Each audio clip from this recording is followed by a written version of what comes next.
Good evening, everyone, and welcome to the May 14th meeting of the Blackstone Millville Regional School Committee. I'm Jane Reggio, and I'd officially like to call this meeting to order. If you would all join me for the Pledge of Allegiance. I pledge allegiance to the flag of the United States of America, and and to the republic for which it stands, one nation, nation, under under God, God, indivisible, with with liberty and justice justice for all. We'll do the introduction of members. I don't think everybody's screens appear the same way, so if somebody wants to jump in, go on. Erin Vanaco, Millville. Yeah, Keith, Blackstone. Karen Vernon, Millville. Sarah Williams, Blackstone. Wendy Greenstein, Tara Blackstone. Larkin, Millville. Tammy Lemieux, Blackstone. And Jane Reggio, Millville. Jill, you want to go? Jill Piligallerani, Director of Learner Support Services. Matt, just in time, introductions. Matt Aaronworth, Assistant Superintendent. And Jason DeFalco, Superintendent. All right. Well, thank you, everybody. At this point, we're going to skip our seniors. Hopefully they will join us, Jacob and Cassie, hopefully at some point. And if we do see that they jump in, we'll go right to them. Jane? Yes. So Cassie just texted me her appointment was going to start earlier than expected, so she did not think she would get us maybe after her appointment. Well, whenever they come in, we'll thank them for the service that they've done to help us out and give us the perspective of students. And I think at some point we're talking about graduation stuff, so maybe they'll be on for that. And Jesse, if you want to let me know, I know we have some folks for public forum when they come on, but I think we do have some warrants and meeting minutes from April 9th and April 27th. So if somebody would like to move consent agenda A, we can do that first. I'll move. Second. Moved by Jack, seconded by Wendy. All those in favor, say aye. Aye. Aye. Any opposed?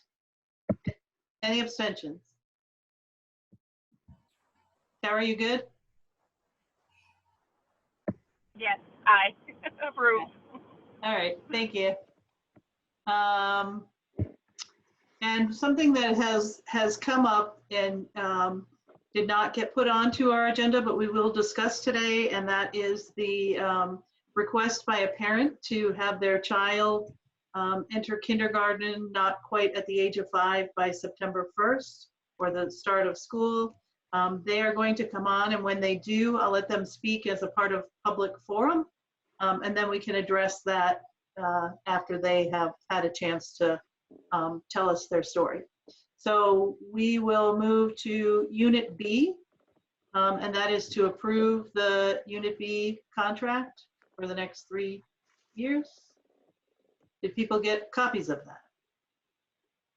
Okay, so I will entertain a motion to approve Unit B. So moved. Second. Okay, moved by Aaron, seconded by Jack. Are there any discussions?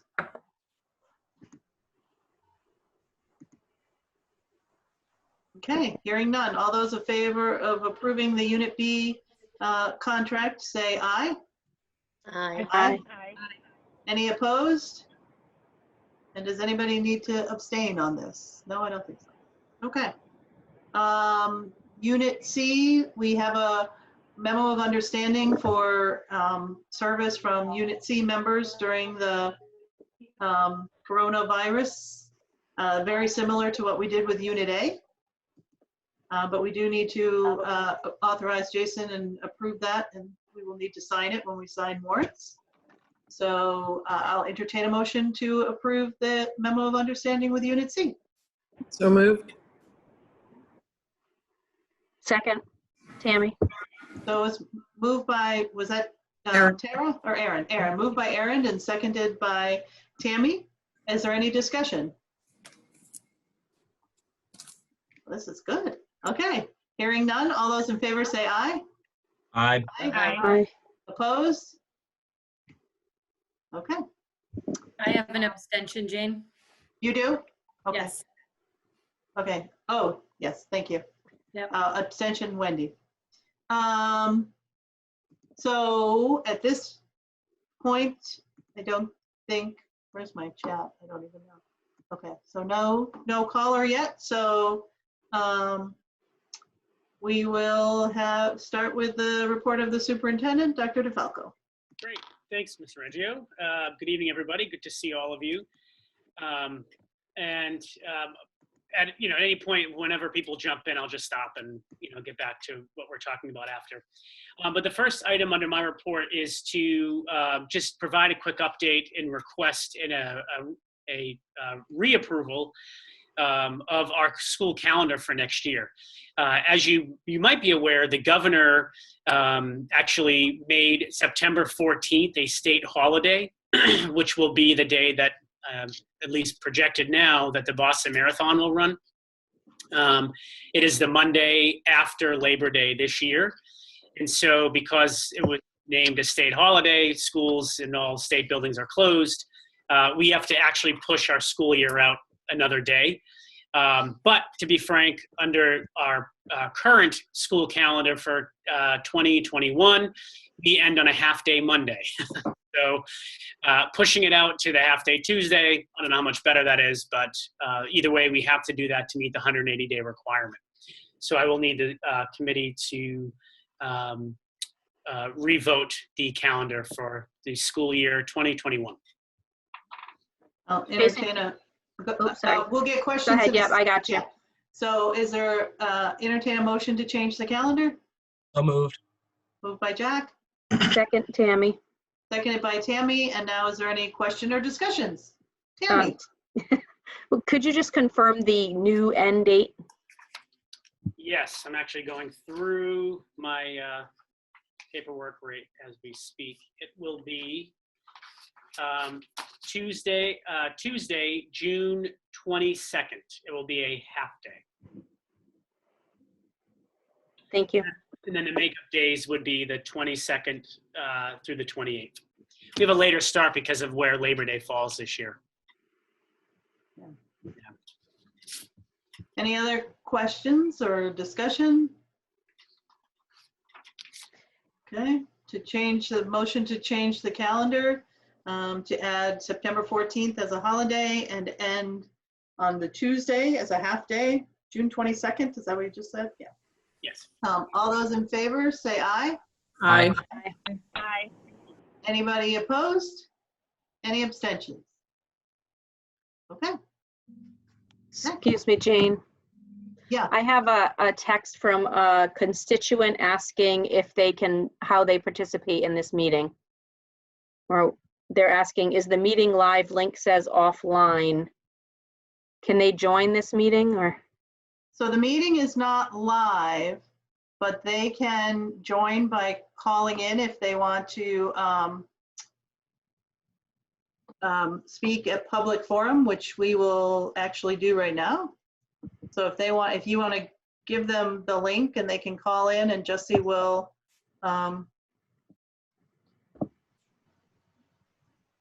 Okay. Oh, okay, so I will open the public forum. I'll hold on, Dr. DeFalco, and I'll open the public forum. And I think we have a Mrs., and I will probably not say this right, I apologize, Cotillo or Cotillo, I'm not sure. Cotillo. Cotillo. Hello, welcome. Hello, thank you for letting us join. No problem. You actually have the floor. So the committee has received your initial letter and your request, but if you have some things that you'd like to tell us, the floor is now yours. Absolutely, thank you again. My name is Jackie Cotillo and I'm here with my husband, Kevin. Hello. We have a 4-year-old daughter. Her name is Mia, and she has been attending Little People's Daycare in Blackstone for the past 2.5 years. At Little People, they do the Ages and Stages questionnaire, as well as the the pre-kindergarten developmental assessment multiple times a year. And since she's been attending, we've received feedback from her educators there that she is above grade level and above social level with the peers that she's interacting with. In the pre-kindergarten developmental assessment for kindergarten readiness, as of the assessment given in the fall, she was scoring 4s on the majority of the criteria, and 4 is mastered the skill. And then again, when they did this prior to closing due to COVID, her scores maintained at that level.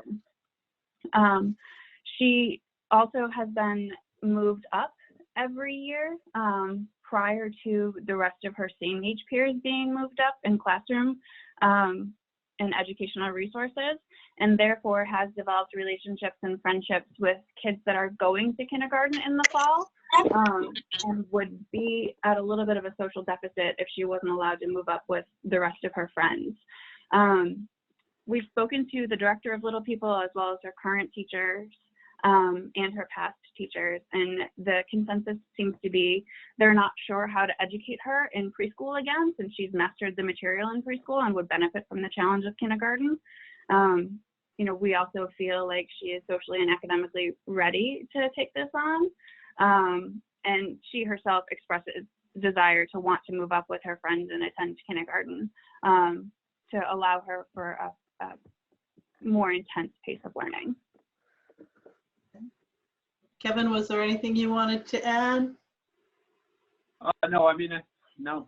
My wife's a smart one. She did a great job outlining everything. I think for us, it's just she's going to benefit. She's going to get bored pretty quickly in doing the same thing for another year at her daycare. I mean, she basically have to go through the same exact program she went through this year again next year. And for us, we definitely want to see her grow and learn.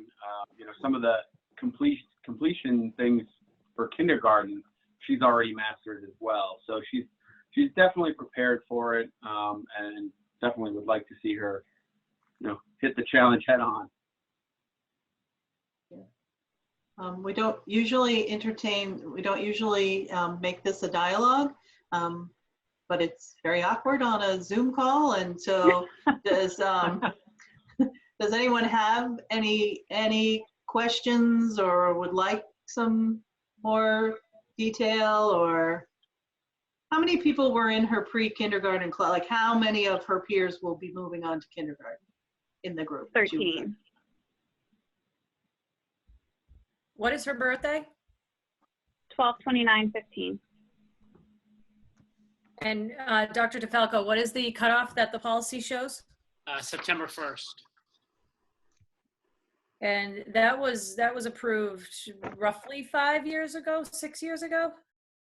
Is that right? Yeah, we went back and forth with the, it used to say first date of school, and the first date of school changed, all the time based on Labor Day.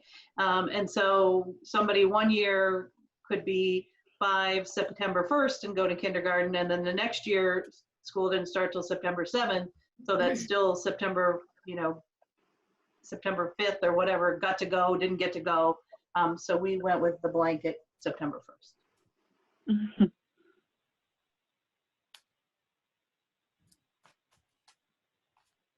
Okay. So you're welcome to stay on. I think we may, Jesse, did we have somebody else who came on for public forum? No? Okay. So we will go back to school committee, if that's okay with you, Dr. DeFalco. And we will address the request to, if somebody would like to make a motion to accept the Cotillo's daughter to start kindergarten this fall. And then we can have some discussion and vote on that or not. So moved. Okay, moved by Jack. Is there a second?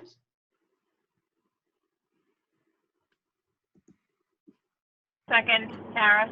Seconded by Tara. So moved by Jack, second by Tara. Is there any discussion? I just have a concern with the policy being set on September 1st and the request at the age of of the birthday being in December. We're not really talking about days here. We're talking about a 3-month difference. My concern is as where policy and procedure, I think there was a reason for this particular policy to be put in place. And, although there are, exceptions to the rule, I think this would be a big concern of mine. Just as a personal statement, I think that's a little too far, in my opinion, to accept that request. Personally, to me, it seems that we've made exceptions on this policy before. To me, this is one of the best arguments that's been brought to us for it. I mean, they have the markers for the academic experience that she's had, and it seems like based on that information, she's prepared kindergarten. So I think that it would be in everyone's best interest to move her up. And I will be clear, I did send the policy to the Cotillos, and it does say the school committee can, use their discretion. So while it says September 1, it does say that there's school committee discretion. And Jane, what is our policy for first grade? We did not change that to my knowledge. Do you know, Tammy? We had that discussion, but we didn't change it, I don't think.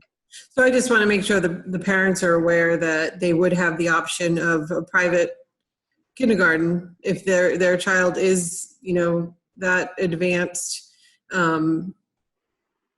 Opting for a private kindergarten wouldn't stop them from coming into first grade next year and realigning with those peers. But I just think in our communities being so small, if we don't stick to our policies, it's going to open up things that we wouldn't be able to, even be able to accommodate to a certain level. So I feel like, it certainly sounds like their child's ready, but it sounds like they might have to seek private kindergarten and, come back to us and, see where she stands after that year in kindergarten. Anyone else? I don't know if I wholly agree with that. I mean, just thinking about the exceptions we've made on this policy while I've been on this committee, I think we've made exceptions for students based on less evidence and information than we have here. So, I mean, I know that I think that we should let her into the kindergarten. I don't think that, especially with the social issues that they brought up with her separation, I don't think it would be the best move for us to separate her from her classmates in that manner. So, in my opinion, I think we should move her up. Jason, I have a question. I'm sorry. I have a question for Dr. DeFalco. How many times have we made this exception since the policy has changed? Do you have that answer? I don't have that, no, but I could certainly look into that. Okay, and the last one that we made was a matter of days, correct? Correct. Yeah, I believe actually it was the day after kindergarten started, the youngster turned 5. Yeah. Okay. I'm going to go on record and say, and Jason, please re-verify it, but in 8 years, I think that one that we accepted that was one day after was the only one that I recall. Yeah. I don't know, Jack, if there's more that. No, that's just the point I'm trying to make, is that we've had one, we accepted it. It was a matter of a day, but there was no evidence as to their, I don't recall any evidence as to their experience in pre-K at that point in time. This is a pretty solid evidentiary backing as to why they should move up. And I think that it qualifies even more than the first request, the only one I've ever seen. So in my length on the committee, I have seen this come forward several times, and we accepted the one that was the day after school was starting. But remember, kindergarten starts after school starts. So we said that was, kind of, they did make it for kindergarten, they didn't make it for the start of school. And we have denied 2 people that I am aware of.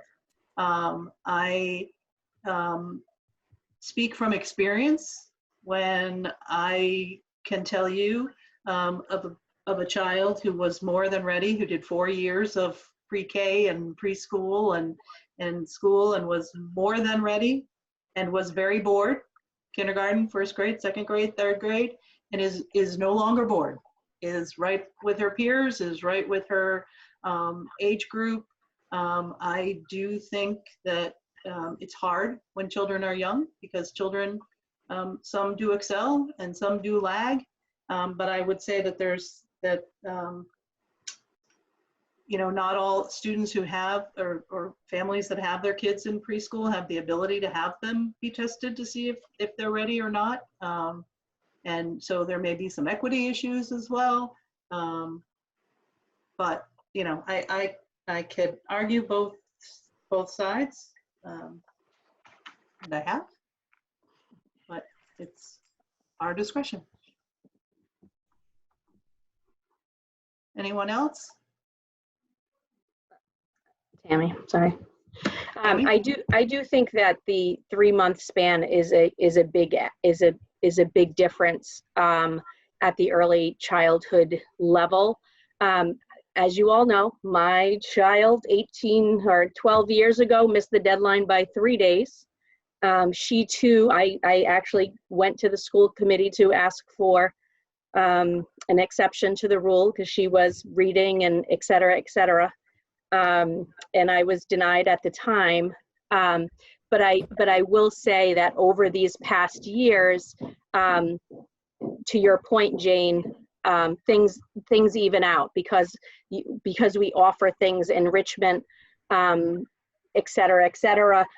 So I think that opening the door for a 3-month span is a very wide door to open. And I think that when we change this policy, I believe that Mrs. Cody and maybe even Mrs. Doyle, the kindergarten teacher, spoke to us at some point about this factor. And I think they were really adamant about, allowing kids, because the kindergarten standards are so much more than they were when we were in kindergarten, to really let kids get to that age before we allow them to join. So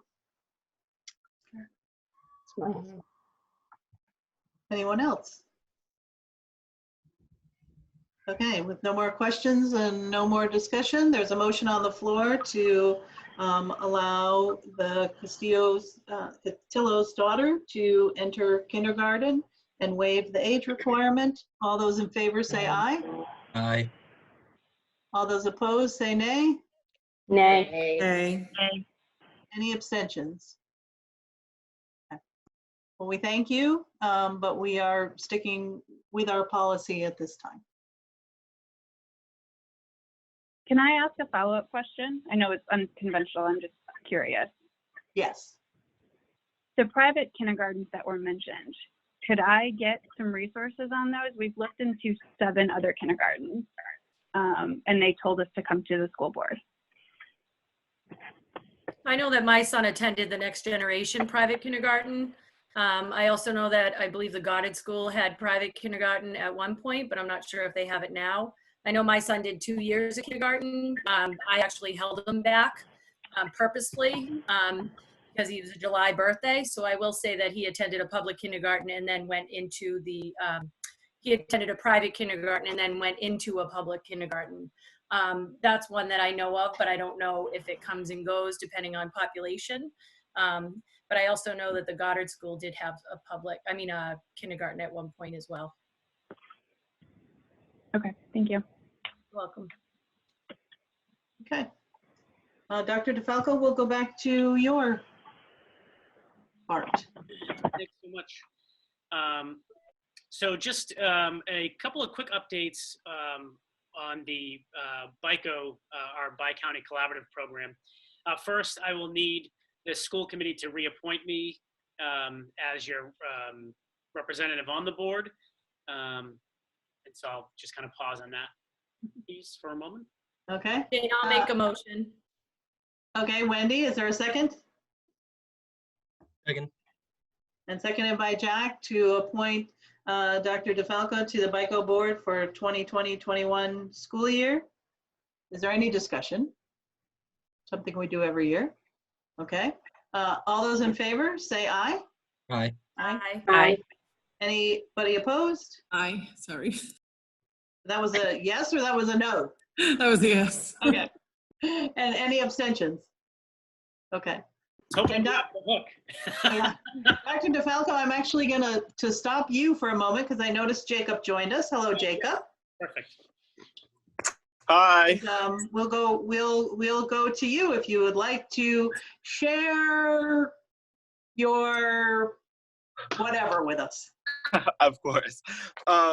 So I have a few updates on NHS and Stuco. So NHS did a wonderful teacher appreciation video, which was all over social media, and I know a lot of teachers saw it.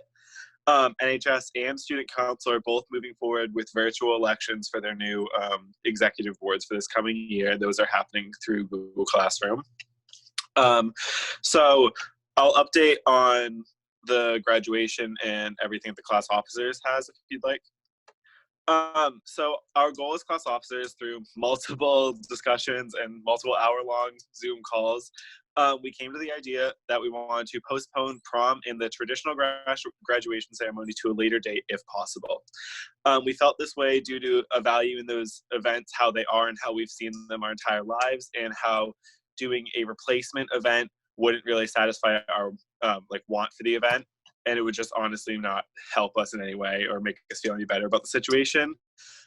So we also reached out to the class with a thorough survey about this, and we decided that the latest dates that we'll do for prom and graduation are as far back as August due to people going into military, work, college, and it'd be too hard to schedule a successful one later than that.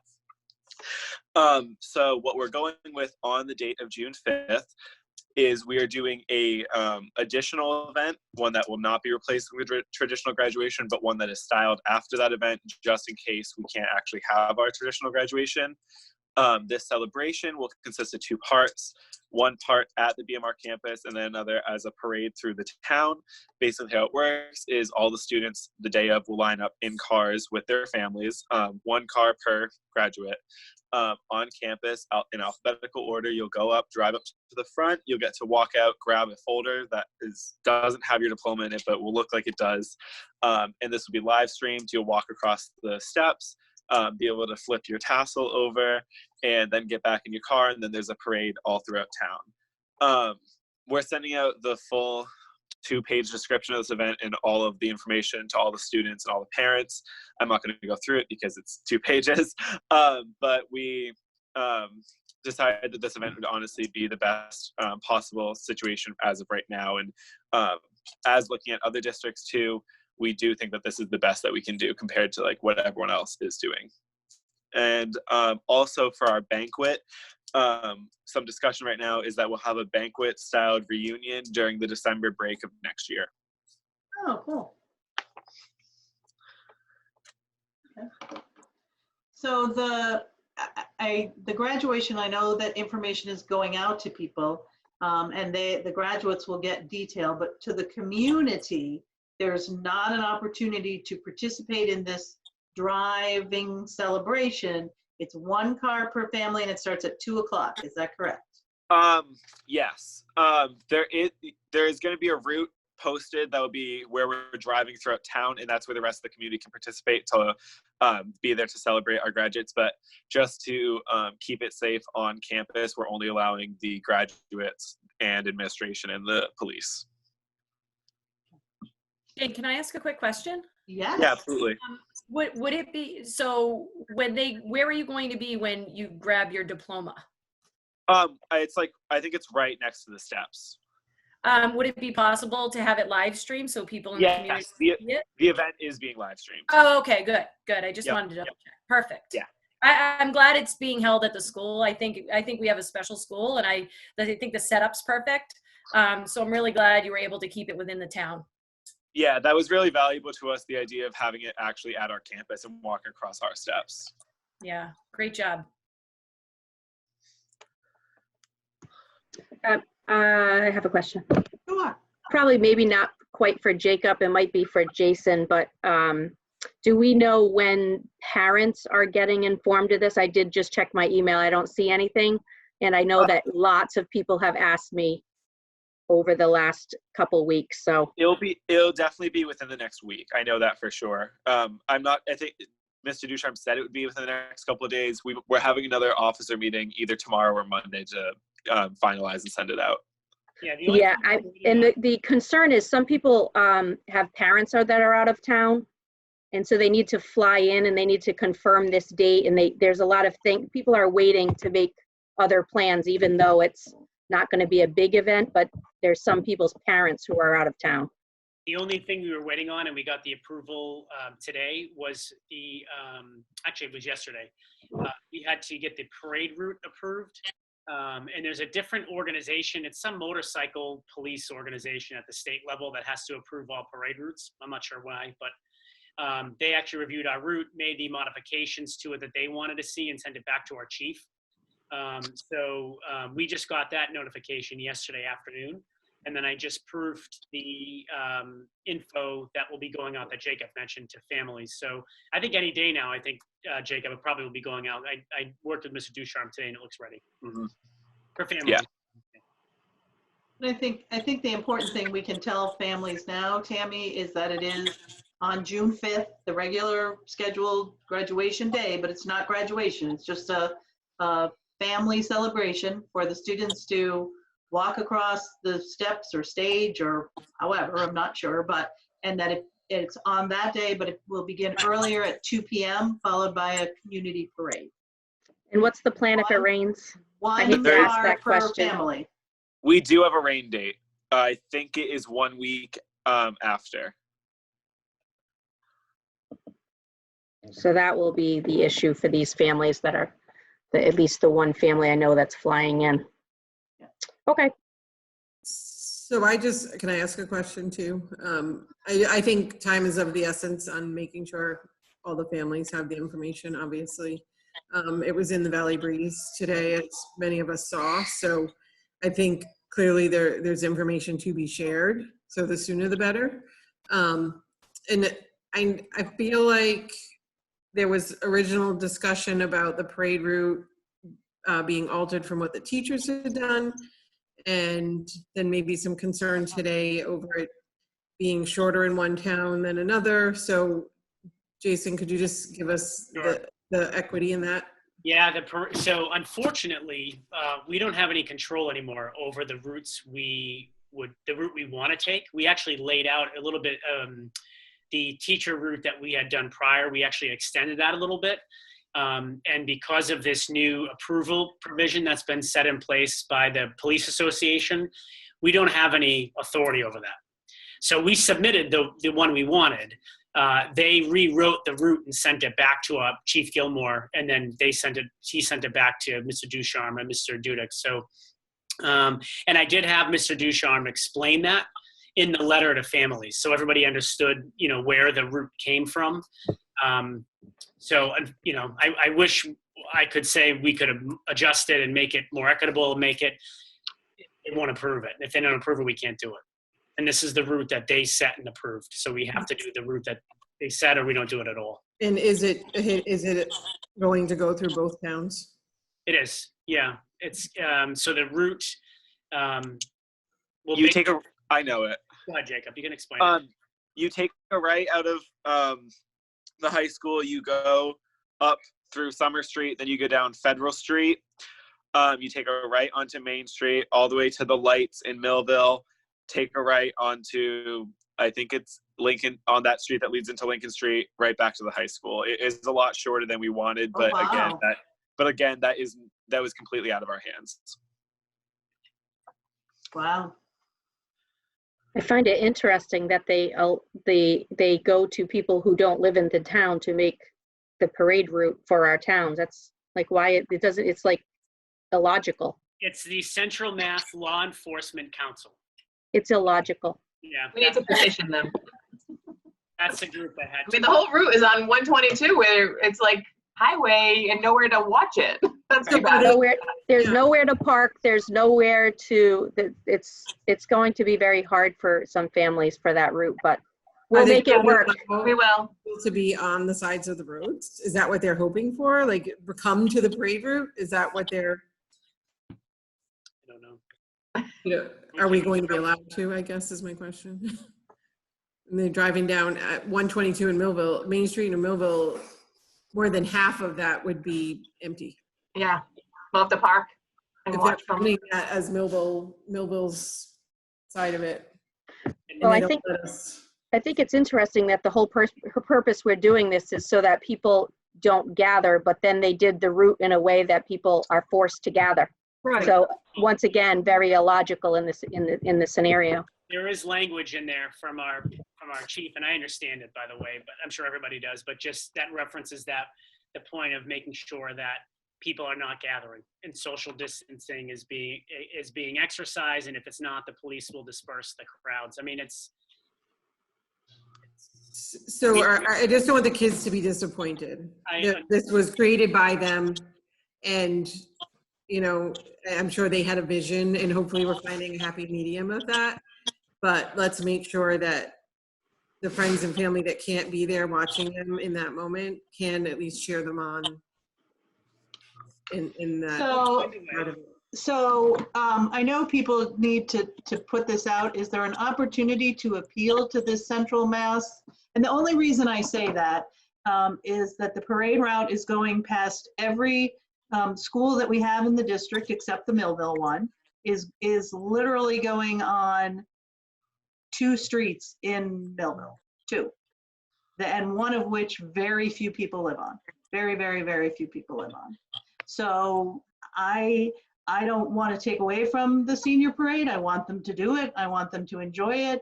But it is currently under this route not conducive to people cheering them on.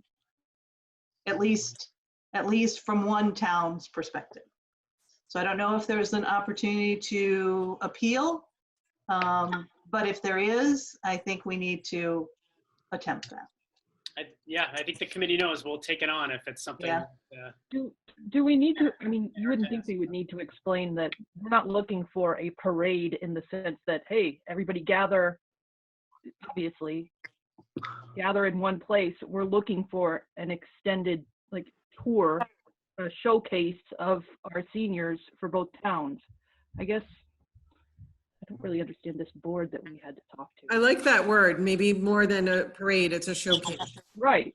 Maybe we don't need that guidance of this outside source if it's a showcase, not a parade. Yes. I was just don't thinking need their that. approval if it's a showcase. We can say that. Oh, we're sorry. We didn't realize that you didn't know it was a showcase. Yes. Sorry to waste your time. We're happy to appeal and see what we can do. I just don't know how much wiggle room we're It may go nowhere. They may be, laughed off the route. And it's one of those like, dang, we asked the question, were we better off, begging forgiveness afterwards kind of thing? Because, I mean, every one of the teacher parades went on more streets than the Millville teacher parade, I think went on every street practically. Came down my little cul-de-sac. So I'm guessing they probably didn't ask permission. So maybe I shouldn't have just said that on television, but well, they have police. If there's an opportunity, I think we have to try. Sure. At least we can say we tried. Yeah. Because the kids had a bigger dream, I think, in that moment. And with that being said, I think you release what we have as soon as possible so that, because I think what's happening is the rumor mill is starting and everybody has their fourth telling of what it's going to be at this point. It's been in the newspaper and we still haven't let parents know. So I think that is, get them something. And if we change the parade, the what are we calling it? The showcase route. Just a Friday drive. We changed that, but Well, and just so everybody understands the timing of that, the reporter could have pulled our piece out of that. Yeah. That would have been even more problematic. Right. And the holdup was waiting for this Central Mass Police Law Enforcement Parade Approval Committee, or whatever they're called, to review everything. So it messed up the timeline of all of this. No. Just so everybody. And we I am need to so do it looking right. that up. It's so curious to me why your local police chief wouldn't make those calls, but Central Mass Law Enforcement Council. That's the group that has to approve it. So, and I am, even though I made a flippant remark, all for doing things the right way, and I think we need to do this the right way. So I'm all for checking that and making it right. But if there's a way to go back, I think we should. I mean, we could just, cancel it, and then a couple hundred people happen to take the same driving route on an afternoon, Hand them We're out not to in control every, of that. hand them in out to every parent. alphabetical order. Yeah. They did it themselves. I had nothing. It's a good suggestion, Jen. And if it just happens, it happens. People can drive their cars on a Friday. Well, thank you, Jacob, for the update. We do appreciate it. And we hope, I hope that you kids are happy with what you have. I mean, I think I have been on high alert in all the towns in Rhode Island. Some are just canceled altogether. Some are just virtual. Some are doing sort of these walks in different places. One's at a football field, so there's a lot of things going on. But I think what's important that the seniors feel like we're doing the best we can. We know it's not, I thought it was funny when we were talking about the stairs were the most important part for kids. And I think of the 10 years that I've attended graduation, we're 25 raindrops away from not having the stairs anyway, any given year. But this year that they're very important. So it was just sort of funny, like we've had, we're always weather dependent on the stairs anyway. Now we're virus dependent. Yeah, well. But it's all good. As long as you guys are happy, that's, parents will adjust. Great way to say that, Tim. Okay. And on another note, Jacob, I wanted to, on behalf of the committee, thank you for your service. You've been a wonderful representative of your senior class, not only in the class and with your classmates, but for us and for the state of Massachusetts. You have gone above and beyond. I wish you incredible success in your future, and I hope you will visit us often, whenever you like. The Zoom window is always open to you. Thank you guys so much. And I don't know if Cassandra will join us, but if she does, my thanks go to her as well. I think she had a Bridgewater thing going on. Time for college. Yep, time for college. Yep. Thank you guys so Jacob, much. for all your help. Anyone else? Okay, well, you're certainly welcome to stay on the call. And Dr. DeFalco, I thank you for your patience, and we'll go back to where you left off. Problem. Thanks, Jacob. All right, so I just wanted to mention the other part of the BICO piece is that, just so the committee's aware, we do have a new executive director who will be taking over BICO on July 1st. And I'm mentioning this to the committee, not only as an FYI, but Jill and I were very involved in that process. Jill actually volunteered to screen and interview the applicants, which was great to have us at the table for that. And I personally negotiated our contract, so on behalf of the BICO board. So I'm pleased. Jean Sullivan will be joining us for the BICO position. She is currently the special education director in Norton Public Schools. That is part of the collaborative. So it does make her transition that much more seamless. But I just want to make the committee aware of that change, as it's a pretty significant one from that perspective. And thank Jill publicly for serving in her capacity on the screening and interviewing. I know it was a lot of time. Thanks, Jill. So shifting gears, the school choice, in your packet, we had a memo prepared for you that just outlines the school choice process.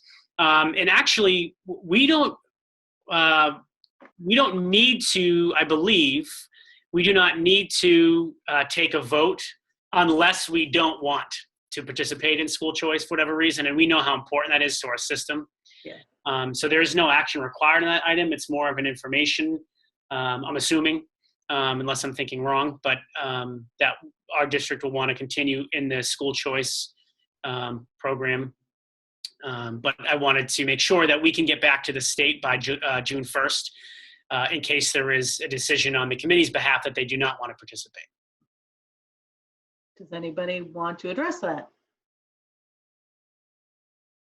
Yeah, I would believe we would continue as we have in the past practice.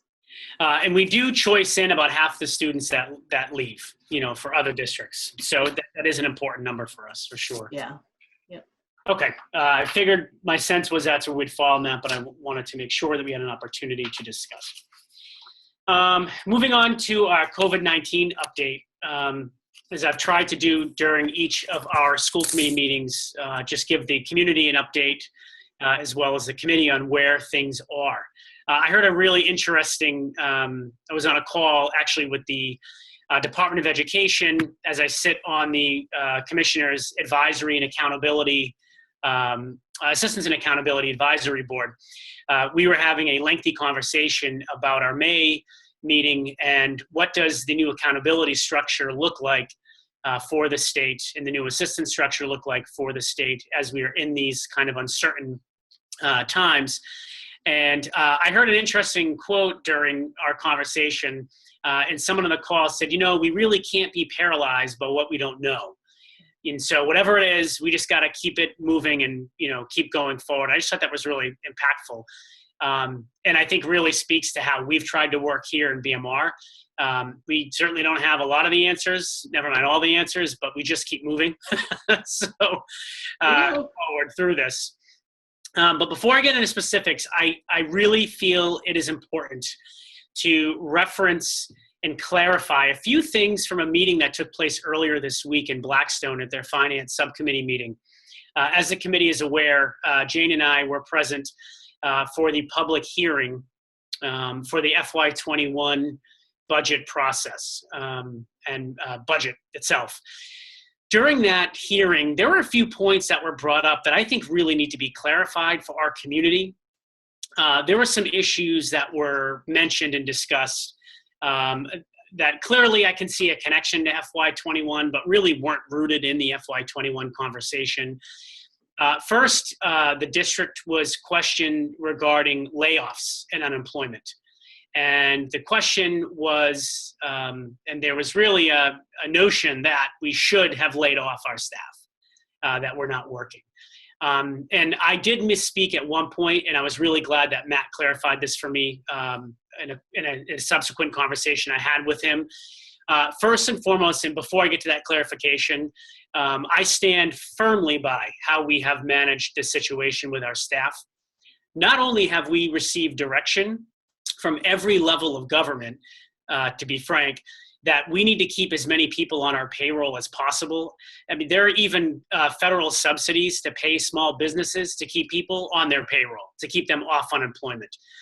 So I reject the notion very pointedly that we should have laid off our employees. I do not agree with that. However, the part that I need to clarify, I did say that we pay unemployment insurance. We do not. We actually do the direct pay, and Matt can speak to it a little bit better if anybody has any clarifying questions. But we actually pay directly the unemployment benefit. We don't have an unemployment insurance. So I want to clarify that. I misspoke at the finance subcommittee meeting in that thinking that we did pay the insurance rate for that. It is actually a direct pay. But again, the bigger issue was the notion that we should have laid off our employees. I think that is wrong at every single level. Nobody asked for this challenge. It was already in our budget. We are finding creative ways to keep people working the best we can. And at the end of the day, we need to protect and insulate our people and our people, meaning our community and our employees and our students at every level of this crisis that we can. And I think the committee and administration have done a really solid job of that. So that was one piece. The second part that was mentioned, we were questioned on our food service. And I'm going to be very bold. I will never apologize for feeding children. I stand by our decision to feed our community 21 years and under. And God only knows however many other people through that we've been feeding. It's a pretty It's a pretty simple system of just sharing out the numbers of meals you need. And we do get reimbursed from the federal government. But our committee knows, I said this right up front, initially when this started, there was no reimbursement. We didn't know if we were going to be reimbursed. And we made a decision very early on that the reimbursement would be great, but if we didn't get reimbursed, we'd figure it out, because we will not stop feeding our kids, during this time. So again, I stand by that decision, and I will not apologize for not laying off staff and for not feeding our children. And that was very concerning to me that those issues were brought forward during that conversation. And the third issue is really just a clarifying one for our community so they understand. There was a statement made that our district doesn't have technology to be able to do this remote learning. Again, I reject that statement. That is not true. As I said during our meeting, we are a one-to-one device district for grades 6 through 12. We have a significant number of Chromebooks at the elementary level. We surveyed families to find out who needed Chromebooks to make sure they had them if they needed them. And we even delivered hotspots to families that needed them. We were questioned on how expensive are those hotspots and why we didn't go forward with a local cable provider. And I did clarify and share that we did look into that cable opportunity, but there was a pretty significant waiting period of a couple of weeks. And then you've got a cable company going into homes of our families to see if they can even outfit the homes with cable. And we didn't want to put our families through that, and we didn't want the delay in instructional service to our kids. So if I'm sounding somewhat passionate about those issues, it's because I am. And I do believe firmly that our guiding principle in all of this was to care for our families and our kids the best we possibly can and put their needs first, and we've done that. Yeah. So, and Jane, I don't know if Dr. Falco, if I can just jump in, because that last part of what you shared really bothers me, because I know, coming from a family of 4 children, 3 of which are in the school systems, 2 of which have had Chromebook issues that have been taken care of within 24 hours. I can only say that we have been more than helpful to every single student that BMR has. And to be quite honest, I think if you follow the amount of work that has been done in technology in our schools, I don't think that, I think that was uncalled for. So I appreciate you clearing up those facts. And again, I want to celebrate all of those administrators who are there at the drop of a dime. I've watched it on social media, have parents say, my child's Chromebook broke, and immediately somebody follows up on text the administrator that the very next day, mine happened too. So I know it's not just me. I know that there's other people out there that are being helped within 24 hours, which is an amazing thing that's happening. And so, I just want to commend, all of the people that are out there that are working extremely hard to get technology up and running. And I think we've done our due diligence to make sure people have Chromebooks. So thank you for clarifying that.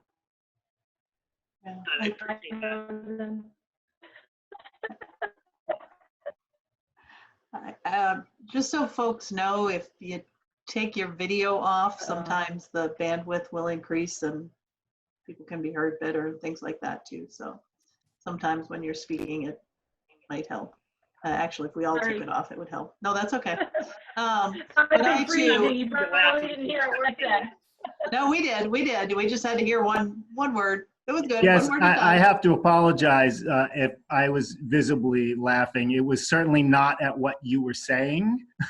It was at the way it was coming through on the Zoom meeting. It was One quite word at a time. garbled. We got the words. Oh, But well, it- thank you. Thank you. yeah, but The what's meaning important? was definitely conveyed. The intent was understood. What's important is that we have dealt with this crisis, and it is a crisis. We have dealt with it as a team. We have held steadfast. We have all been moving under the same guidelines with the same direction. People have stepped up incredibly where they've not done that before, or doing things they've never had to do before. And the number of volunteers, I mean, this is not just people we're paying. The number of volunteers that are supporting the efforts of the school district are tremendous. And we did have our supporters at that meeting as well, but it is, we are a community. We are a community of two towns, but we are also a community of a district. And we have said all along, we support the people who are a part of that, the students, the staff, the families. We need to continue to support that. And we know the 2021 budget will be difficult, and we're prepared to address those. And we've already pulled our team together to start addressing what we might in fact have to do. And we're looking for creative solutions, and we'll get through this together. But it did feel at that meeting as if we were being questioned about our fiscal responsibility and our social responsibilities, and it still always seems to go back to the one town pays 75% of the budget, and that is not true. We've said it every time. It's 75% of additional expenses. It's in transportation, and it's 75% of a piece of the budget, not of the entire budget. And we have gotten grants. We've gotten some new grants. I don't know if we'll announce those again today. I know they haven't gone out to the public already, but we're doing tremendous things at this institution, and we have phenomenal leadership and a phenomenal team, and we need to support them. And the school committee has made a conscious effort to do that, and I don't think we need to apologize for that. No, absolutely not. And the number of people that have told me how much they appreciate the program, I'm talking about the food service delivery program, it makes a huge difference. Yep. And I understand, trust me, the fiscal constraints that we've been living through, and it's going to get harder. Yep. But that doesn't mean that you save money at the expense of the well-being of our kids. So I'm not apologizing. You certainly shouldn't apologize. I thank you for your leadership through this time. I thank all of the people who have volunteered, the food service workers who have pitched in, and I'm like choking back rage at this point that you were even questioned about it at this forum that was talking about next year's budget. And it's just I need to stop before bad words come out. Jesse can bleep you. Yeah, bleep. Anyway. So, all right. Well, I appreciate the opportunity to clarify those. Yep. Moving forward, I want to give an update on a few important pieces. First, our instructional support. I just want to remind folks of a few different things. On our school district webpage, the COVID-19 bar right at the top, if you click that, that will bring you to a bunch of memos and updates and other things, but you'll see at the top of the page is a Power Standards link that will actually bring all of our parents and community members and students to all of the listed standards that we have to focus on over the next 5 weeks or so, and resources for almost all, not all yet, we're still working on it, but of those standards. Really simple instructional clips that are like 10, 15 minutes. We know that students are gonna have to access their instruction at varying times. And while a lot of teachers are recording their instruction and putting it in Google Classroom, kids can log in and watch. The parents don't necessarily know how to do that. I know my own boys have Google Classroom accounts, and I don't go in there often. I check the website, I check their Aspen account, that kind of thing. So we really put this together to try to help our parents and our community members. And so, you know, if you have a minute, if you're stuck, you can go to the COVID-19 page. You'll see it says power standards, real big bold. Just click it. You'll see all the standards listed by grade, and you'll see instructional clips that are like 10, 15 minutes under each one. Just a word of caution, it's still under construction. So as we're finding resources, we're actually vetting them with the teachers and making sure that it's in direct alignment with how they would teach a particular skill and concept. And then once it's teacher approved, so to speak, we post it. Teachers are also sending us the instructional clips and videos and things they're using too, but if we happen to have an area where there's a gap. But that's a great resource, so definitely check it out. And also on the individual work days, like catch-up days for kids, our paraprofessionals are online and ready to roll.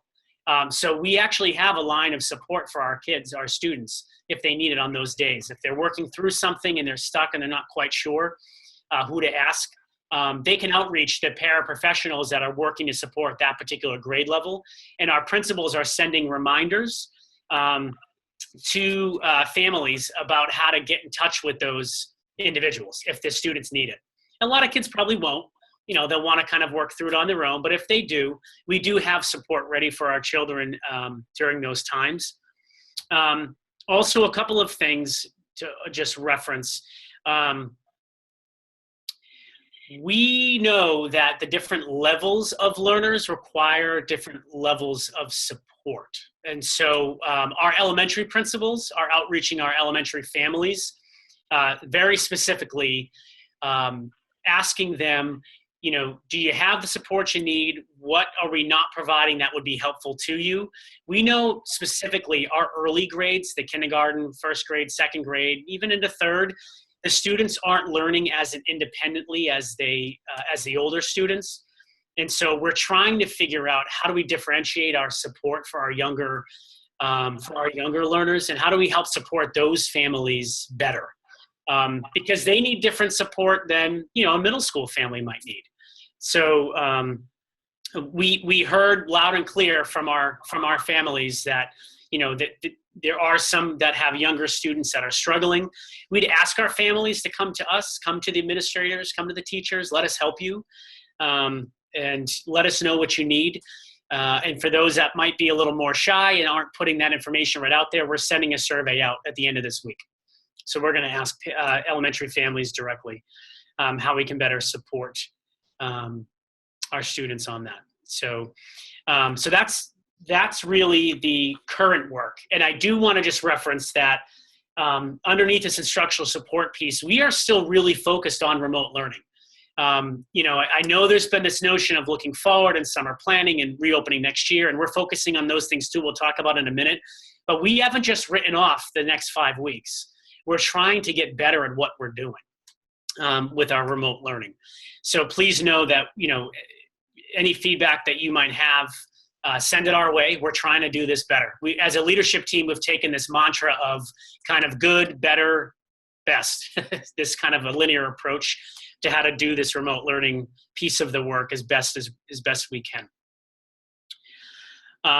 Moving on to summer planning, we are in the throes of that now, and we've created something called guideposts, these summer kind of guideposts that we're using to help us think about how do we plan for July and August. Specifically, we're looking at the structural components to the work, things like PPE, things like safety checks, things like what would a half-day model look like if we could bring kids back? What would a full-day model look like if we could bring kids back? What would an elementary model look like versus a secondary? We're looking at programmatic components, like a blended learning model. Could we do a little bit of in-person small group tutoring and some blended remote learning? How do we really focus our tutoring around some academic, those power standards that we've talked about? What does the therapeutic support look like that we might need? How do we create a literacy focus for our youngest learners? We're kind of thinking about it as like a literacy boot camp to really help close that gap. We spent a lot of time talking about our seniors, and we should, by the way, absolutely. I'm worried about the little guys too, that we know their literacy and numeracy development is critical in kindergarten, first and second grade. So how do we work to narrow that gap? On my phone call with the Department of Education today, there was a lot of conversation about high school and credit recovery and competency determination for, MCAS tests. And while I understand all of those items and I was able to add to those conversations, I did make sure that the Department of Education understands very clearly that when MCAS is back up and running and our kids are in third grade and that old adage of 8 is too late, we need to be thinking very intentionally and thoughtfully about what our current K1 and 2 students are going to look like when they're in third grade and they're taking those literacy exams. You can't teach phonemic awareness and phonics like this. You can't do that. You can't tap out syllables and do Wilson instruction to the degree that it needs to be done through this type of venue. So I wanted to make sure that the department understood clearly that we need to be looking at the other piece of that bookend. So we're thinking about that, in our own district about how do we focus on helping to narrow those literacy gaps that already exist. And then, of course, credit recovery options for the other end, too. And then lastly, that third guidepost is around student enrollment. So identifying those students that are just, typical, your average student that just needs opportunities for enrichment and those kinds of things as compared to students that exhibit some of those tier 2 or tier 3 behaviors with academics or in the therapeutic setting, the clinical setting. So just want to put that out there to the committee and the community that we're hard at work thinking about the structural, programmatic, and student enrollment pieces of summer programming, knowing, by the way, that we may not be able to bring anybody back. We don't know. But we're creating this kind of continuum of programs. And on Friday's Professional Development Day that we have coming up, we will have small school-based teams on this work. And that's really important to mention because while all of this is happening, we are planning as a leadership team, and we will be pulling into this, into our leadership team, teachers, nurses, our clinical staff, some of our Unit C staff, to create what we will call a return and recovery team that will be looking at how do we bring the district back in the fall and what does that look like. So as we're planning for current work in this remote learning phase to do that as best we can, wrapping up the school year, we're planning for summer through a variety of different lenses, and we're planning to reopen in terms of what that might look like. I will say that we did get notification about an hour before our meeting started that the commissioner has finally released a public document that has just an overview of the state's kind of return and recovery team, and that we will be getting guidance from them in terms of a framework for us to work within, hopefully by early June. So we will use that document to help guide our next steps. But again, we won't be paralyzed by what we don't know. We're just going to keep planning and moving. It's worked well for us so far, and we're going to continue with that. Matt and I also, to that note, were on a 90-minute webinar yesterday that Matt found. I don't know where you found it, Matt, but it was pretty awesome. It was a risk management company and a educational attorney.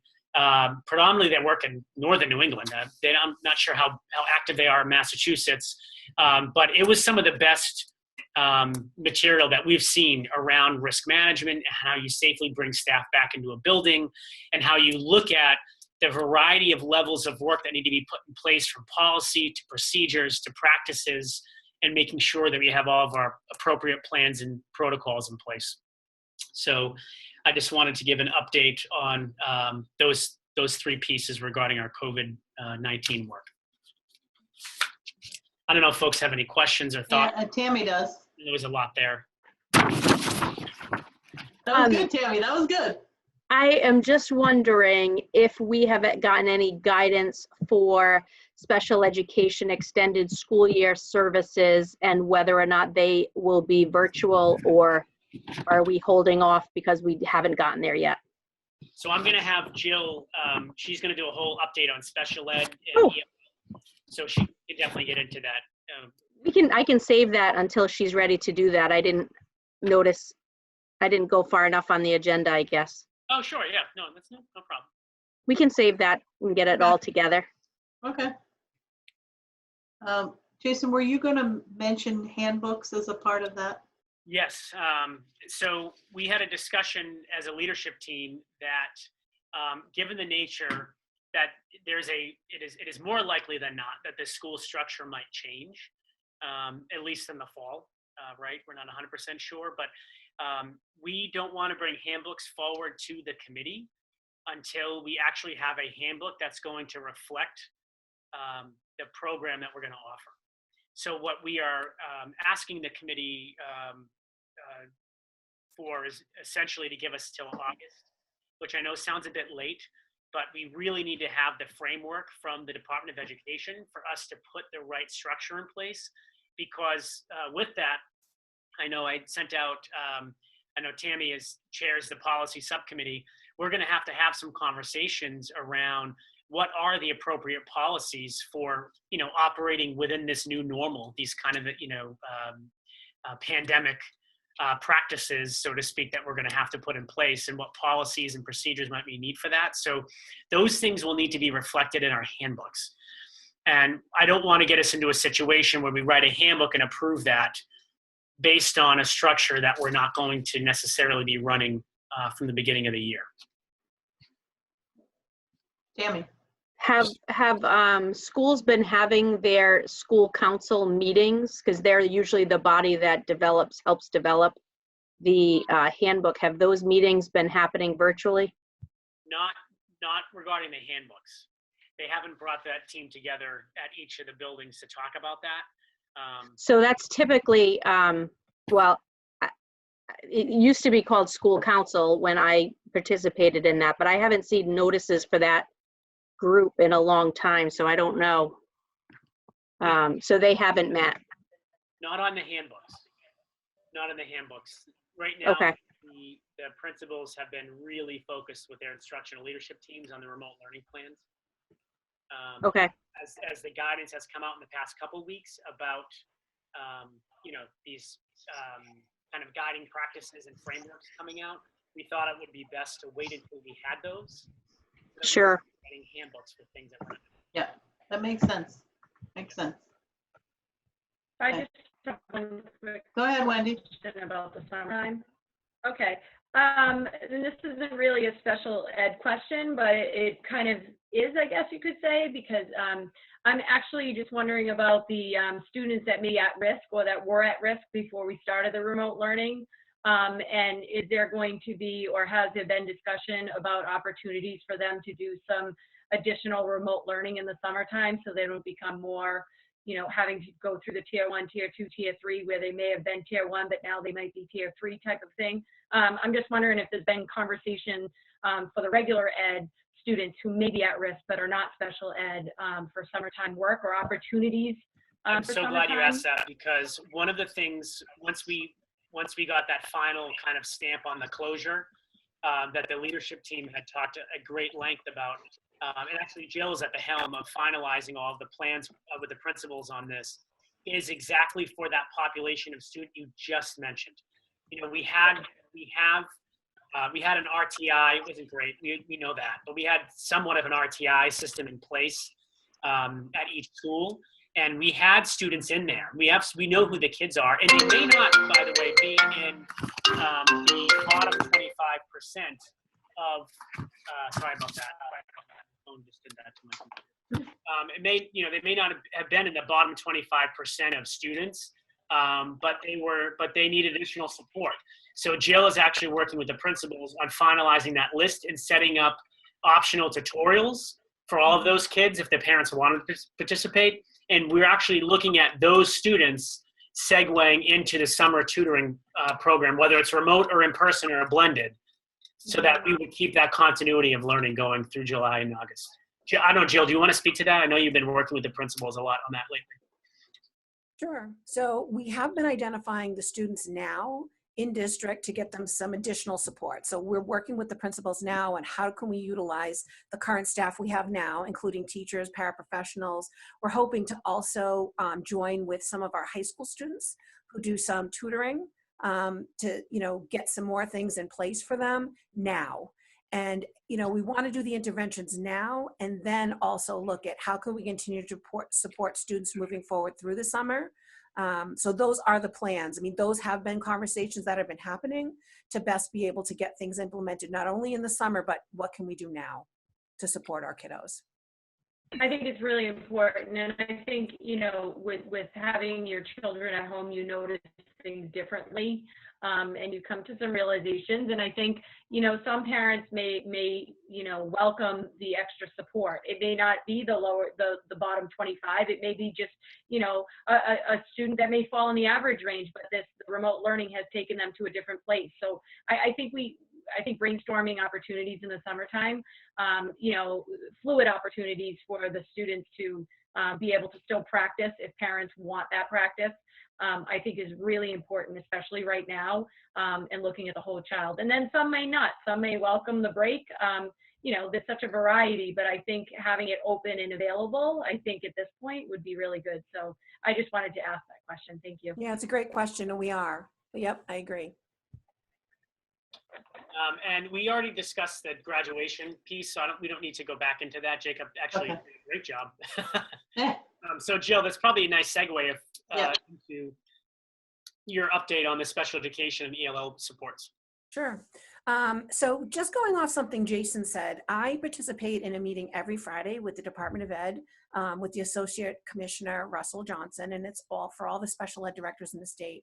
And he starts off every meeting similar to what Jason mentioned when he has meetings with the commissioner, to move forward with confidence and not fear. So when I have the opportunity, when I meet with our special education staff and service providers, I just try to remind them that, we have to move forward with confidence and take on the challenge in front of us as a team. So I've been very, proud of our staff that, again, I know this has been kind of a scary time for all of us, a very different time, but our goal is we're continuing to move forward. When the school initially closed, and we had our initial closure, it was going to be till May 4th, and then it continued on with the second, saying it was going to be for the remainder of the school year. Our district implemented remote learning opportunities for all students. And for special education students, we developed remote learning plans. So every single special ed student has a remote learning plan. And I gave you a template. I'm going to go through that with you. The purpose of these plans is to communicate to families how educational opportunities and service are being delivered to our students on IEPs during the school closure. And absolutely, yes, I totally understand that special ed services, they do look very different, and we do continue to develop and improve our remote learning systems as well as in regular education. We want to make sure that kids are getting the opportunities in accordance with the recommendations from the Department of Education. And like I said, these learning plans are modified because every Friday, and I'll have one this Friday, when we go into the meetings with the commissioner, the requirements and the recommendations are changing. So we're making sure that we're keeping up with that. So our kids are getting, the best opportunities that they can at this time. Again, we know that our remote opportunities are definitely not able to replace the student experiences provided by our special education teachers and our related service providers when they're in school. So that's why we are always looking to review and expand those opportunities, because we want to make sure that the resources, supports, and services are in place, because we want to promote the continuity of learning. And learning meaning meaningful learning opportunities. And one of the big parts of it is we want to make sure that the connections between families, students, and teachers and service providers are ongoing. Because we know now when our kids are home, parents are taking on that role. So not only are we supporting our kids, we want to make sure we're supporting our families. Again, I'll go over the learning plans. They are a combination of the resources and supports along with the service, with ongoing check-ins for families. And on our plans, what we include are any services that are provided through the IEP, whether it's consultation, inclusion, specialized instruction, OT, PT, All of those are included on there, and that, but still, students still have access to their regular education teachers, their inclusion opportunities, and any services that go on within the regular education classroom. They're just not included on those plans. The other thing, and a letter did go home to all parents, including with this plan, to explain that these plans are not amendments to IEPs, and there is no specific consent required to implement these and begin the provisions of the new modified services, but we are not modifying IEPs, because our intent is when school gets back, is we're jumping right in when we can't get the kids back in the IEP, so we're not looking to modify any of those. What I sent along, and you should have copies of what a blank remote learning plan looks like. Did everyone have a chance to look at those, the plan that was sent along? Yes, it was in the packet. Okay. Yeah. So in the remote learning plan, and again, every single student on an IEP will get this from PK up through age 22. We're identifying for, you know, all service providers. There's one plan per student. So service providers that are, you know, providing additional services to kids, they're all working together on these plans. So you'll notice there's a student name, their grade. We list any special education teacher who would have some, you know, services that they're providing or connection with that student, as well as any related service providers, the OT, speech and language, PT, our BCBA. Under the Let's Stay in Touch, one of the important things that is constantly communicated is making sure we're available and we're there for our families. We're constantly providing them with information. So under the Let's Stay in Touch, some of the information that's going to be included in there are emails. How do you reach out to these, you know, to the teachers, to the paraprofessionals, to the related service providers, to our nurses, counselors, any individual that would have some connection with that student in order for them to have an opportunity to engage in these any learning opportunities that are out there. It could be phone numbers, it could be office hours, so parents know when they can go on and chat, and it could be some Google Hangouts. So we put any and all staff who are engaged at all with that student in all the Let's Connect, so the parents have a place that they can go to quickly. The next section that we have is a consultation. Now, normally in an IEP, there are consultation services. However, during this time of closure, we're providing more to parents. It could be a consultation that the teacher is reaching out on every Monday just to give them a heads up of what the week looks like. It could be in the midweek that the speech and language pathologist might be available to reach out to families. It could be quick emails by our staff and our paraprofessionals just to let parents know that we're here. We can assist in any way we need to.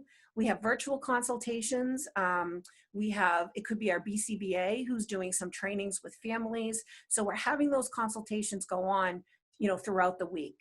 And we also provide parents with an opportunity to say, listen, if this time doesn't work for you, please let us know it does. And, you know, we can make those connections to be able to support you. And in this, there's also ongoing, and it says right in there, that ongoing consultation and collaboration between our special education teachers, our paraprofessionals, and regular education staff are taking place all the time. But we're letting parents know this is the best way for us to consult with you, you know, during this time. The next part of the plan talks about how we're trying to balance instruction and services, as well as the educational supports and resources. And it is supposed to be a balance. So we're providing with families, and the elementary looks a little bit different from the high school. The high school actually put in their 7-day rotation schedule in here, but it talks about direct services that are being provided to students. So our teachers are going into their IEPs, they're looking on what are the specifics, what do kids need? Is it a small group intervention in reading or writing or math? Is it inclusion support? Is it extra support? And they're outlining these in this portion of the plan. So it could be a virtual lesson that's on there. It could be a proposed time to watch a pre-recorded lesson. It could be a live lesson through Zoom and Google Hangout. And I've actually had an opportunity to jump into some of those classes, and they've been great.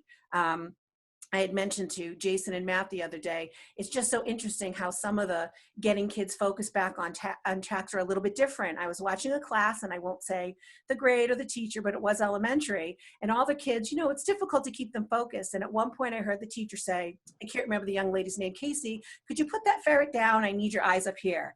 And it just put a smile on my face because I'm like, it was just so matter of fact. The kid didn't blink an eye. None of the other kids even looked a second. She put the ferret down and she started with the lesson. So we're in a very different time now, but you know, the kids are catching on and the teachers are catching on, and I'm seeing lessons and interactions between kids, between teachers, which is great. So all of the services that we are providing to kids are going within that instruction and service. And those, again, it could be individual, small group, whole class. And we're also providing, we're updating our plans. We're putting additional supports for those kiddos who may just be in an inclusion math class.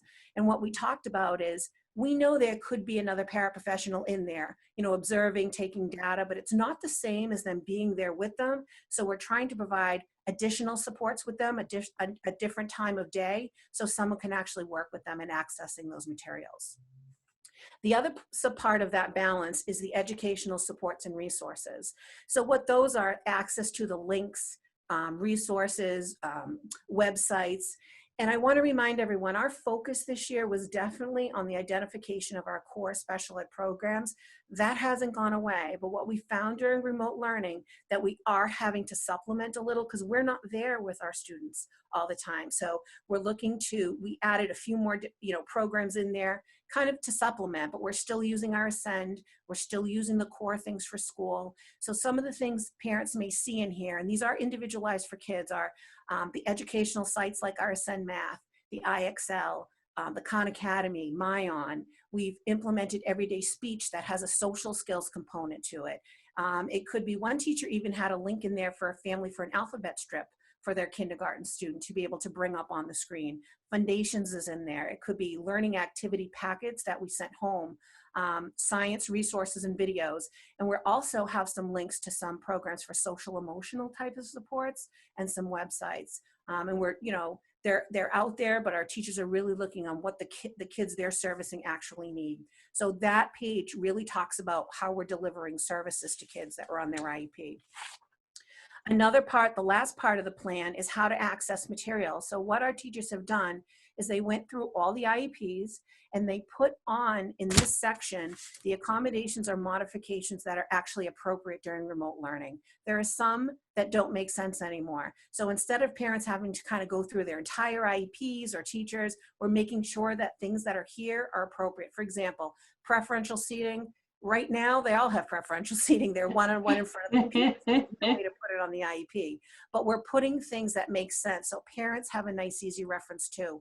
Because for us, yes, we're putting these things in place, but it's also important for parents to know when they're working with their students that these are things that will also be helpful in students accessing the activities, the learning opportunities that their kids are engaged in.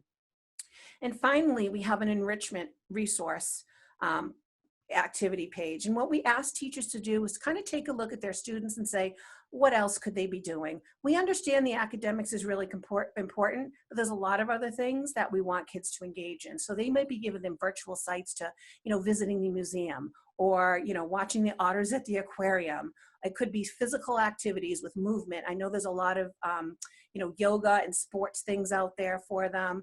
It could be the WGBH, could be a resource plus an enrichment. The stories that are out there, you know, STEM hands-on learning activities. There's a lot of art sites that are out there. It could be Scholastic. So we want to give them kind of a balance. It's great. We want them engaged in academics, but we also want them to exploring other things that would be interest to them. We did send one plan home via mail, and we're actually updating them now based on the most recent meeting that I had with the Department of Ed. We're tweaking them because I think what Jason had mentioned, our goal is to take where we are and continue to move forward. Doesn't matter how many weeks are left, we're going to continue to make the improvements. We're still in school, we're still working with kids, so we want to give them the best that we can moving forward. So we're still working on all of that. The other thing is, as I mentioned, special ed, and I totally understand it, it looks different, but so does all education at this point. We are continuing to working on supporting our students and importantly to our parents. We want to make sure that our students have access to the learning opportunities and not only maintain skills, because that's how we initially started all this. It was about maintenance of skills, and that's taken a turn. It's about not only maintenance, but it's about moving forward and providing those opportunities for kids to be allowed to move forward, not only in their goals, but also the targeted standards. I'm going to encourage all of any family out there to please reach out to their child's teacher. It could be the OT, speech and language, or myself if you have any questions, you need any support. And I know this has been an adjustment for all, but I want to stress, to families that we are definitely here to support them and their students and not to hesitate to reach out on those learning plans. Before I talk about ESY, any other questions on the plans? No, it seemed very well thought out. I appreciate the effort that, again, has gone into something none of us ever would thought we would have to do. I see Erin and I see Tammy. I'll go to Erin first. Sure. I'm sure you already said it, but there was so much information in there. What teacher is filling that form out? Is it their Special education. So it's a combination of the special education teacher, because every student is assigned a liaison. And it's also if the child has speech and language or OT or PT, they're filling in their part as well. Thank you. Yep. Or it could be the BCBA school psychologist, yes. But it is our special ed staff that is doing that.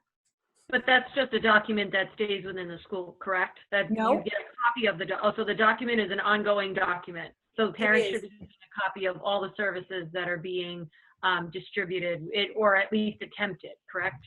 Parents are given, actually, we mailed out over 300 remote learning plans the first time. The second time, we're actually going to be doing it via email. Those we can't reach, we will be mailing out. But every time we're updating, we're sending it. So every family got a letter about what we're proposing. And again, so they understand that this is an amendment that went out. It was a few weeks ago, a couple weeks ago. Then they should have also gotten the letter that explains what the remote learning plan is and a copy of their remote learning plan. Those have gone out the first round. Now we're on to the second round, because as we're increasing what we're doing and we're moving forward, we are in some cases adding some additional supports and services for some of our students. So those plans are actually going to be going out at the beginning of next week. But in terms of like, let me just say, for instance, if the learning plan was changed and now Johnny was getting, speech services every week, is that learning plan going to be reflective both ways on whether he took the service, I guess you could say? I know that sounds funny, but let's say the speech person gave him had 30 minutes per week in his plan. And how is that documented so the parents know that that it was received, like he had taken it or not taken it, or never Googled. So our staff, when we have students that don't show up, we are constantly reaching out to families. We do have families, and again, we are constantly encouraging how better can we do this for you? How can we support you in a different way? We have students who aren't engaged, and we have some families who said, I'm not taking advantage of this. What our staff is also doing is they are documenting everything. We are documenting when students come to class, when they don't come to class, because the other requirement from the Department of Ed is we are still sending out progress reports fourth quarter. So what I made very clear to staff is we're going to be talking about how the students are doing in their goals, but we're also going to be saying if there's a lack of progress, we need to be able to say to parents, Johnny showed up 2 out of the 60 opportunities, so that impacted. Right, that was my question. Does that particular part also go to families, or does that stay within the school district? No, so we are reaching out, students who do not participate, we continue to reach out. So, and we're documenting. So no, I'm not sending something home on a weekly basis saying your child participated in 2 and 5. However, if a student isn't showing up for a lesson, the teachers, will email, Mrs. So-and-so, we missed you today, hope to see you on Wednesday, something like that. So we have that documentation of ongoing communication. I know Tammy has questions, and I said I would go to her. So Tammy always has questions. Yeah. To the what you were just talking about with Wendy, if we're sending that email, in that email, is it also like, to Jason's point, can we do this different? Because I'm hearing at first when this started in the special ed area, I was hearing a lot of, so I call them case managers. I think in Blackstone that you call them liaisons, right? Or is that yes, the same kind of person? Yes. There was a lot of feedback that the teacher, the regular ed classroom teacher, was going above and beyond, but there wasn't a lot of contact with their special educator, their liaison. And so every single time someone either posted that or said that to me personally, I said, contact Jill. Sorry, Jill. Or if it was sort of at a weird time, I would send it over to Jason just to say, hey, you know, this is happening. Is there a scheduled at least weekly contact with all kids with IEPs from a special educator? So our teachers should be working with students. It's not just I'm posting an assignment. I've gone into several classes that have been going on. There's always outreach on a weekly basis from either, it could be a quick email from a paraprofessional, do you know what I mean? Saying, oh, you know, Johnny, I missed you in science today, to a teacher emailing on a regular basis to check in with those students. So that has been happening. I think in the beginning of all of this, it was just so new. Everyone just kind of jumped into it. But now there's more coordination between regular ed and special ed, but our special education teachers have been working. I have not heard from one regular ed teacher saying I haven't heard anything. So I appreciate, you know, for them to reach out if they have that question. But we have special education classes going on. We have inclusion support. You know, there could be a paraprofessional in there, and we also have support going on. Our OTs and PTs and speech and language have been moving forward since day one. Our preschool classes have had, you know, which are integrated and some are substantially separate. They've had classes going on. Okay. I guess that's not, that's not what I'm hearing, and I don't know if I'm just talking to the wrong parents or. I would honestly, I would tell parents if they haven't, and there are some teachers, that's why we're increasing our plan. I would like to know that. I can't, okay, you know what I mean, investigate every little thing unless I know about it. So I would sure. encourage them to reach out to me. And just so you know, the letter that went home did include my email, the best way to reach me if they have any questions. So I have to look up your name every single time I try to give someone your email. It's horrible. I have to put a little flashcard somewhere in my workspace with it. But, you know, I encourage them to reach out. I mean, if I don't know, and principals, you know, have been good. They've, you know, also been overlooking in their buildings, special ed and regular ed. And did we have improvements to make? Absolutely. We all did. We all have to start somewhere and move forward. Yeah. But if there are families who are saying, I've had no communication with anyone, and that's a significant concern, and I need to know that. Mm-hmm. So just to dovetail, I think anybody could check in on a special education student. So it could be the teacher, it could be the special educator, or it could be a parent. Yes, it could be a school adjustment counselor, it could be a school psychologist, it could be the right. So as long as one of those people are checking in, yes, it's not necessarily always a special educator, correct? No, and what we tried to do was to say, we really want to find kind of one person. We don't want to overwhelm parents with 5 different people reaching out, because that's what happened in the very beginning. Some parents were like, well, I'm getting 5 or 6 emails a day from all these different people. So we tried to kind of say, okay, who's the best point of contact for this family? But it could be anyone. It could be a teacher, a paraprofessional, speech and language, the OT, the PT, the preschool teacher, the school adjustment, the school psychologist. It all depends who would be the best for the lead. Thank you. It should be someone. It shouldn't be, they should not be, you know, and not have any communication or contact. Thank you. Yep. Anyone else? Okay, go ahead, Jill. Tammy, you mentioned ESY. So tomorrow, we've been waiting for the big reveal from the Department of Ed about ESY. But I can tell you, regardless of what they're going to reveal or what they're going to recommend, we always are working on our plan A, B, and C. So we already, you know, have an idea. If we're going remote learning, what's it going to look like? If we can do a combination of both, what it's going to look like, and if we're back, what it's going to look like. We're already, you know, taking a look at prioritizing. Who are those students who really need to, you know, be there physically? Who are those students we can look at remotely? We are still moving forward with some form of ESY for those students who are required on their IEPs.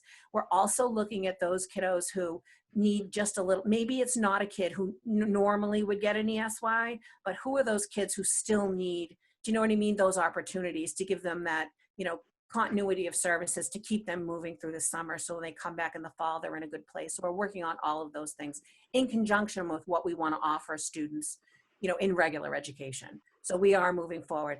I have a feeling that tomorrow I'm going to hear from the Department of Ed that it's all going to depend on, what the governor tells us. It's all going to depend on this, but we're not waiting. We are going to have those plans in place, and we're going to be ready to go when we find out, if any restrictions are eased. It'll be interesting. My district is going solely remote. They have made that decision because we're fearful that parents can't make arrangements and whatever if we wait too much longer. But our decline of service rate is skyrocketing. There are very few parents that want to be the homeschool teacher for ESY. Yeah. Yeah. Well, I will tell you. We'll see how that flows out as we go, but our ESY, even what we're doing now, it's not just saying to parents, here's a worksheet, do this with your kiddos. I've sat in classes, like I said, I sat in a reading class, and I know when Jason said, about delivering a Wilson lesson, I saw a Wilson lesson in, as best as possible. I saw the board, I saw the sounds, I heard the kids saying the letters and sounds, I heard them scooping. So they're actually engaging with the kids. We are too. I mean, we have to be on there for half an hour at times. Yep. But parents, especially of those younger kids, they have to be around. They can't, the first graders not just logging into that Google Classroom by themselves. So they're going to choose the beach, and we're going to have to catch them up when we get back together. But either way, I always say to teachers, we are providing the opportunity. If a parent says no today, that doesn't mean they won't say no tomorrow or the next day. So we're always offering, and we're always prepared for, they could show up at any time. So we want to make sure we're there for them. Great. Will you just shoot me an email when that is decided? What we're doing, what's decided? Yeah, or what is it? Did you say you're in a meeting, or is it like is it a public thing? So I meet every week, every Friday. There's a Zoom meeting with the assistant commissioner, with Russell Johnson and all the directors. Oh, right. Of the state. Okay. So I have a feeling he's just going to say, "Oh, plan for this, plan for that." So we're planning. I mean, our big thing is if they say kids can come in, we're going to identify those kids and the best way to do it. Clearly, even if a kid can come in, it's going to be in small group. Or if we can get a kid in, a student in for testing, we're going to do that. We're going to try to be as proactive as we can and have plans in place. And when we're ready to roll, we're just saying, okay, we're going with plan B, or okay, we're going with plan A, instead of saying, all right, now here's the direction, let's plan. We want to be ready to go. Do we have a large number of people who are waiting to be evaluated, Jill? That kind of started and then had to stop? Yeah, so I wouldn't say a large number. So what the direction is we are sending out letters to families. And I will say that this is advice to, for our legal counsel, that initially the Department of Ed wasn't making a decision. They're like, oh, don't worry about timelines. Now they're saying, we understand the federal government has not done anything about timelines. So we are now, letting parents know that we understand that, there's a potential of moving forward with these timelines. But if we need to assess students, our assessments online would not be, in most cases, reliable or valid. So we're proposing, a continuation when school gets back. Best case scenario, if we can start getting students in the summer, I would love to be able to do that. We will put precautions in place. If not, we'll start back up in the fall. If any students had a full evaluation complete before the closure and we were ready to move forward, we are moving forward.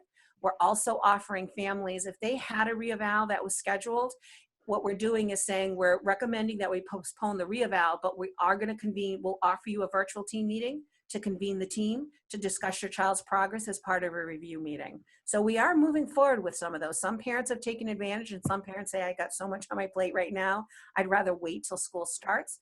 But our team chairs are already working hard at getting those meeting schedules and reaching out to families and sending home letters about postponing. I will say on the EI front, we are moving forward with our EI kiddos. We have some kids who have already been evaluated and had a plan in place for when they turn 3, but we still have some kids coming down the pipeline. So we've actually, with the kindergarten, with the EI, we have some plans in place to see how we can best look at students and either decide a partial IEP or provide them with some resources until we can assess them in the fall. So we're moving forward with that as well. For those of you who don't speak the language, EI is early intervention. Oh, I'm sorry, early intervention, yes. Any other questions? All right, well, thank you, Jill. Thank you very much. That was the really helpful piece of. Thank you, Jill. A lot of information, but very helpful. You're welcome. Okay. And that concludes my report. Oh, okay, then I believe we're over to Mr. Matthew. Good evening, all. So we can go through the reports that you all have in your packet. I'll try to just highlight some of the points that are listed on the sides. As you know, I've been trying to make it a point that to highlight just the changes so that I'm not constantly reiterating the same things. If you take a look at the revenue review, things are seeming like they're fine from a state perspective. We have been getting all of our Chapter 70 funding. It's not looking like any of our reimbursements are being reduced at this time. I did note that we will more than likely see a loss of revenue in our pre-K tuition. We have been experiencing significant lapse in payments. If any parents are out there listening, please, I do encourage you to continue providing the payment for the program, because I can say I have spoken to Ms. Schaefer and we checked in to see if there were students that were letting the teachers know that they weren't going to be availing themselves of the services, and that's not been the case. So teachers have been putting together lessons, they've been preparing materials, and they've been working with the students to support them. And we want to make sure that we can be able to continue with that program and support those teachers by paying them. That being said, it's not going to be anything that prevents us from keeping the program going right now. It's just a matter of loss of revenues and possible impact as we move forward. You can also note that there is a possible significant loss in our Medicaid program. That was something that we've spoken about, I think, in general, but I'm now anticipating more of a specific number, probably in the 70,000 range, due to not only the issues where some of our out-of-district placements are not even filing for Medicaid now because they're not sure how to go through the process. The entire process has changed, and we're starting to see that we may not be getting the same reimbursements from them. So that being said, it seems like significant losses, but it shouldn't impact the operations of the school year for this year. And as we'll see in the total expenditure report, which I'll transition into, things are still looking healthy for the district. So some small losses in revenue are not going to impact things tremendously. If you do go to the total, I'm sorry, are there any questions about the revenue report? If you move over to the expenditure report, I also highlighted a few points. We're getting to the point where we're close to the end of the year. So the numbers that are in that green column, which represent the current available balance, they're getting pretty close to what we would say will be our landing zone. There were some numbers that, based on the current encumbrances and expenditures, that showed some significant savings, but I listed some adjustments that I made to what the spreadsheet generates based on some additional anticipated expenses that I know are coming up. So there might have been some, they're all listed individually. I won't walk through them one by one. If you have questions about any of them specifically, I can share that with you. But like, for example, if you look at the information management system, the information management line, which is about your 5th line down, if you look at the expenses and the encumbrances, it shows that we might have a few $1,000s left in that line. Offhand, about maybe $30,000 left in that line. That being said, our technology department is still in the process of beefing up the infrastructure and addressing some issues that we've had with servers and making our wireless and our server system just more stable for how we run the district. So I won't consider that savings just yet. A lot of the changes that I made also, they're to be conservative. So all of the changes that I made are to be on the safe side. I don't want to say that we're going to have certain savings in one area and then not have them. So I reduced those. And if you take a look at the bottom number, I apologize, I lost my mouse on my other computer here. If you take a look, we are still anticipating to come in with about $340 some odd thousand under expenses that we anticipated having. That does take into account some of the savings that we are experiencing because of the situation that we're in, and we can talk about that a little further. I know we'll discuss the transportation contract shortly. It also takes into consideration there are some losses in revenue, but they're going to be offset by savings in the expenses. That's more in our revolving accounts, like our music fees and our athletics fees, whereas we're not going to be collecting that money, but we're also not going to be paying certain coaches stipends for this season. Does anyone have any specific questions about the expenditure review? How come I never get tons of questions? You're so thorough. I can save some for you next time, Matt. Finances are a By bit all more means, don't feel obligated. I try to point out all of the changes in advance so that we limit the amounts of questions. There you go. Moving on to, actually, I lost my agenda here. Am I moving on to, No. financial? We're not going to facilities yet. We're going to the bus, Yep, the bus. transportation contract? Yep. Okay. So you all have in front of you a draft memorandum of agreement that was developed between myself, Jay Beyer from Mendon Upton, and Telstones. Jay and I, we originally started this process in a group of us, Mendon, Upton, and Douglas. Douglas decided that they weren't in a position to continue with these negotiations. Being a municipality, they have a few other hoops to jump through, so to speak, and there were concerns from their school business manager that the town administrator and the town accountants may not agree with what it was that she was agreeing to, and that would have set us back if we were waiting for all three of our districts to get on to the same page. So we decided to, Jay and I decided to move ahead with this arrangement without Douglas. We started by getting Telstone's audited financials so that everyone knows we did a pretty thorough review of all of their audited financials, and we analyzed what costs they had that were overhead costs, insurance costs, inspection costs, and then we looked at the amounts that they had that were variable costs. Their variable costs being their gas and some repair to the vehicles.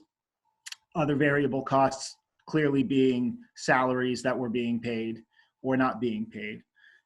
The idea of this agreement is to try to bring back people onto the payroll for Telstones.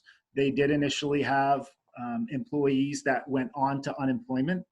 And in working with Neil, we were saying that we wanted to try to support keeping their overhead covered and making sure that his services were going to be intact for when we needed them. And B, we wanted him to be trying to bring back his employees onto his payroll. I was on a number of calls with the Department of Ed, probably too many, at least 6 that discussed transportation contracts across the state of Massachusetts. And I can say that the terms in this agreement are very favorable for the district. It's one of the negotiations here are one of the best rates that we've seen. And I can also say that so far, it's the only negotiation that I've seen that freezes the rates for next year. And that was something that was really important to Jay and I, because we know that we already have money budgeted for this year. And although we want to save it and put it into E&D, that could get potentially locked up for some time, and we want to see some real savings for next year. So the long and the short of this contract or agreement is that they will continue to provide the services as needed and start up as whenever it is that we need them. Clearly, we already know that we're not going to be finishing this fiscal year with them. We will be paying them 68% of the remainder of this contract. And then for next year, as I mentioned, there's going to be a rate freeze at the original rate, not the reduced to 68% end of the year rate, but the original FY20 rate. And we typically have in our contract that was a 5-year agreement signed with Telstones, I believe it's either a 2.6% increase or COLA, whichever is higher. So this freeze is going to be helpful for us. And I can say that between the cost cutting for this year and the savings for next year, I anticipate that this agreement will save the district over $150,000. So it's pretty significant. Matt, can I just chime in on that really quick? Just as a very quick aside to just underscore something Matt said about the level of competitiveness of this MOA. We had to renegotiate through our BICO a similar MOA with Vanpool. And they were able to get Vanpool down to 78%. They brought the contract before the BICO board. I voted no. 4 of us voted no, and the other, I think it's 10 districts voted for it. They thought it was a great contract. We wanted more. So obviously we lost. It was us, Norton, Easton, and Uxbridge that voted no to not supporting that 78%. And then, Matt was able to get a really strong deal. Other districts got 80%, some got 90%. I haven't heard of others getting 68% and a freeze on the increase for the following year. So really well done, Matt. Thank you. I'd also like to give a shout out to Telstones, because in addition to this agreement that we've arranged, essentially all of the services that they've been providing for the delivery of our meals has been volunteer. So that is not a part of this agreement. This agreement is not based on them providing any services to deliver the food. This agreement is based on what we owe them contractually for what they're upkeeping for this fiscal year. And Telstones has been, obviously everyone knows how active they've been with a number of buses delivering meals to a number of stops. So awesome. I want to thank them for their support back to the district. We want to make sure that we're taking care of them, and they definitely have been making sure that they're trying to take care of us.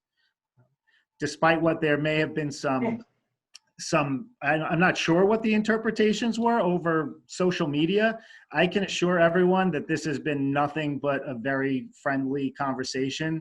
Yes, we have to sometimes dig a little deeper and hold some ground with respect to the financials. Everyone has a vested interest in it, but it has not been combative in any sense. And as I said, we want to make sure that we're supporting one another to do what's best for the students in this district. And I can say that Neil and his company have done that. They definitely want to try to help us do what's right. That's great. Thank you, Matt. Mm-hmm. Thank you. I've gone down to I think it's still you, but let me see. We need a vote on the. On the memo of understanding? Yeah. So I will entertain a motion to accept the memo of understanding and allow for signatures. Yep. So moved. Moved by Tammy. Is there a second? Second. Second by Jack. Is there any discussion? I just want to thank Matt and, whomever was involved in that conversation. To be honest, busing is one of the first things that someone contacted me and asked if we still had to continue to pay our contract for busing, and they didn't think we should have to. And when I reached out, obviously Matt had said they were contacting Telstone. At the same time, a survey came online in which it seemed to be a state-based thing, not a Telstone-based thing. And so there was some conversations there about,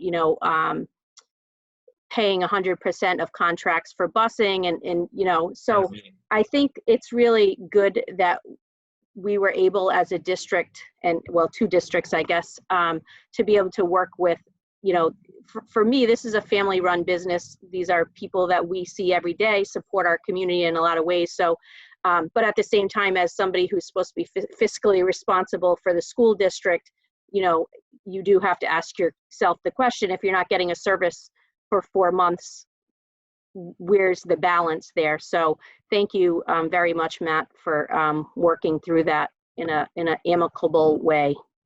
Yeah, thank you. And to your point, there's a lot that goes on with regards to the transportation company that people might not understand. And there are a ton of costs that are still incurred. So when we discuss keeping a contract between the parties, the contract is for the services as an entirety, and also trying to make sure that they're online to continue to service our students when we need them. I can tell you that during the negotiations, Neil had the state at his bus depot inspecting buses. So even though buses weren't even running and the state hadn't decided whether or not we were going to continue with school, he still needed to get his buses inspected. And if insurance isn't paid on those buses while they're getting inspected, they automatically fail inspection, and then they wouldn't be able to go back onto the road if and when we needed them.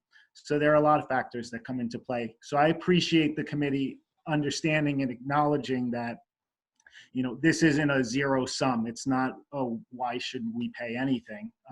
We're trying to come to a point where it works for everyone. And as I said, Telstone's really did a nice job of working with us. So thank you for noting that, Tammy.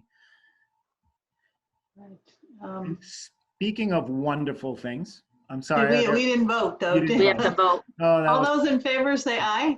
Aye. Aye. Opposed? Abstention. Okay, now Matt, you can go back to you. I'm just so excited to get on to the facilities report that Okay. I was jumping ahead of things. So my apologies. If you go to your facilities update, the first line has already been updated from the update. I had to get this out in advance. Just today, I was talking to PCA 360 on the phone.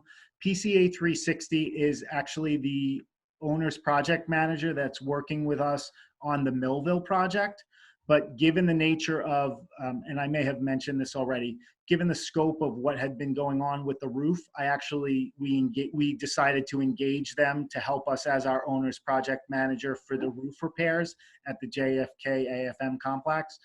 And Brian LaRoche, who's our representative, he is currently engaging, we're sorting out the specifics between 2 companies that may be working together to start the repairs.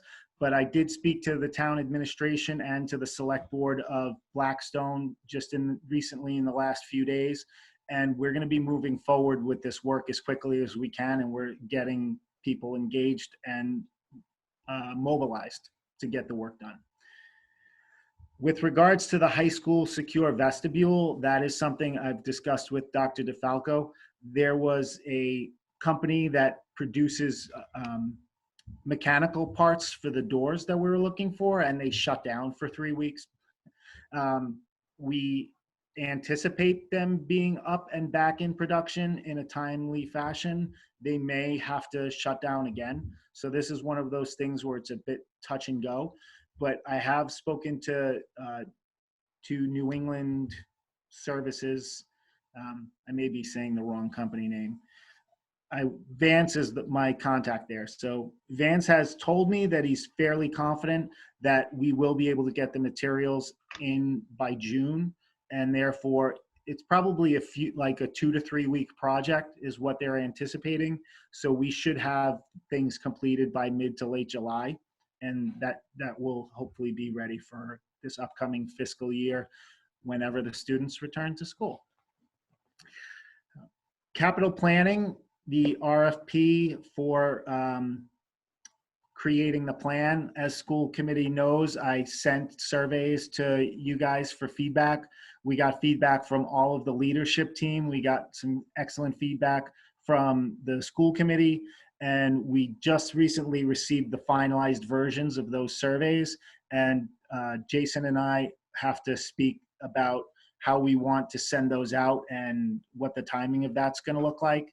One of our focal points is, although this project goes very much hand in hand with the regional agreement amendments, we don't want there to be any confusion between the two separate pieces. So we want to make sure that any kind of survey that we're sending is understood and the timing of it is very clear, that it's with respect to the capital planning piece.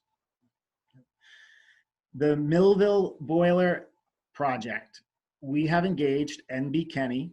They are a company that PCA 360 has worked with in the past. They're a very large company, which is good for us because they have connections to some of the suppliers, and they were able to try to get the specifications to the designers, the engineer company, prior to even signing a contract with us. So that was something really positive. The other piece that is positive for this is their bid was approximately $70,000 under budget for what we were expecting. So off the bat, this boiler project is off to a good start. There are contingency funds set aside as well, but this $70,000 lower bid is going to just add to the contingency for now. And hopefully in the end, it will all come out of what actually gets borrowed and what the town needs to pay with respect to that capital cost.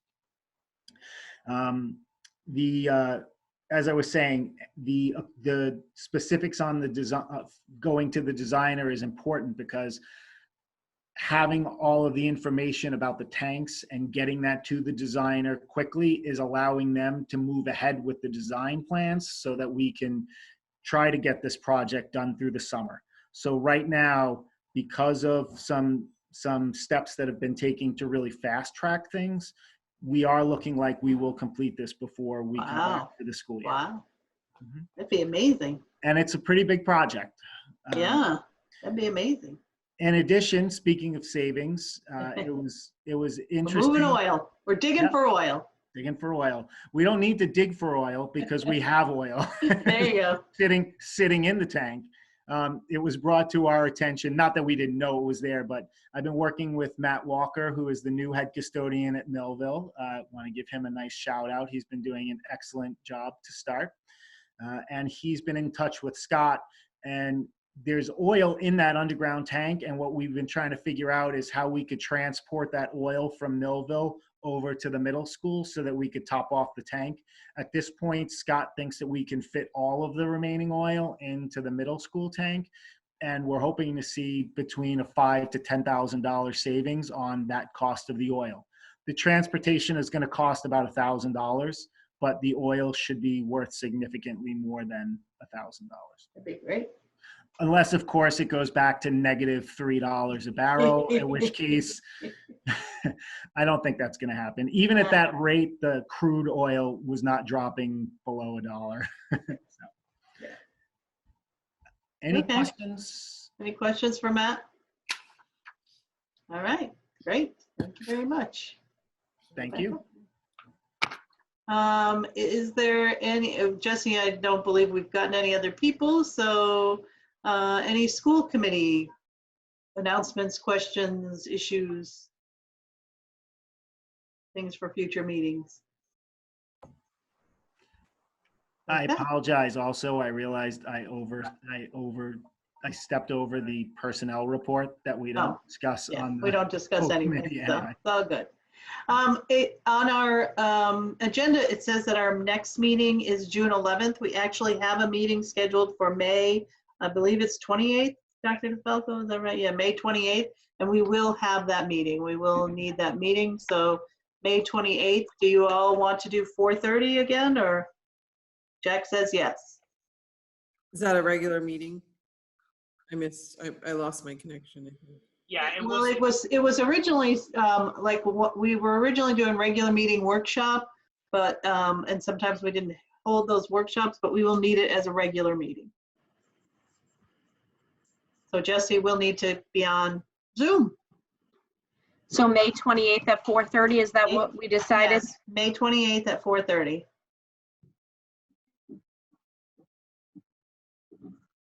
And then after that, June 11th at also 4:30. Okay. I will entertain a motion to move into executive session, not to return to, we'll close the meeting in executive session. But And can I Jesse, comment for one moment? yes, you can. I just want to say to parents to continue to reach out to principals and/or Jason and/or Matt when there is an issue. Don't wait until the frustration level has bubbled over, or Jill, as I see Jill there. I spoke to a parent this week, and you know, her message to me was less but better. She was overwhelmed with the amount of worksheets and such that her junior was getting, you know, and kind of stressed the quality versus quantity. But the good thing is, I did share it with Jason, you know, somebody reached out to the parent from the district, and, you know, she's happy with that, that conversation. So it's just really important that frustrations, everybody is going to be in a different place than expected when students get back to school. You know, a lot of parents are like, well, you know, Johnny's going to be behind. Teachers are going to feel behind when we get back in September, as students will also. But you're not alone. Reach out if you need help. And everybody's circumstances during this are different. If you're not home or you're not technologically savvy, those frustrations get you a little more, but just please reach out versus being frustrated. Good point, Tammy. Thank you. Jesse, I don't know how we He's do off. this. I think you can stop recording at this. Oh, well, I have to have the motion first, but stop recording. I don't know if you can turn over the lead of the meeting to one of us, or if you have to stay on. We can. Yeah, he turned that over to me. He just left. Okay. Okay. So we need a motion to move into executive session, not to return. So moved. Second. Moved by Tammy, seconded by Jack. Roll call, Wendy?